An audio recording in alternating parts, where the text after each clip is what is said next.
Hi guys, பார்த்தீங்கன்னா போன வீடியோவில் வந்து ஒரு காப்பு செயின் எடுத்தோம். இந்த இடத்துல அதே எதாக இருக்குதான்னு பார்க்கலாமா? காரணம் இல்லை, இதே நாகூர் தான், ஆனால் என்ன இடம்னு தெரியல.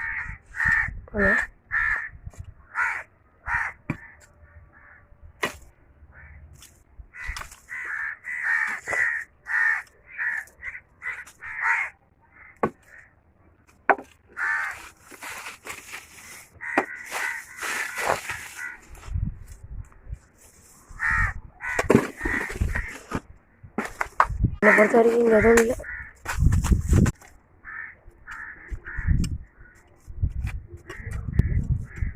பார்த்தீங்கன்னா ஏதோ இருக்குது, என்னான்னு தெரியல. ஏதோ வெள்ளி செயின் மாதிரி இருக்குது, வாங்க போய் பார்ப்போம். பார்த்தீங்கன்னா இது ஆமாம், இது வெள்ளி தான். வெள்ளி ஆமாம். சரி,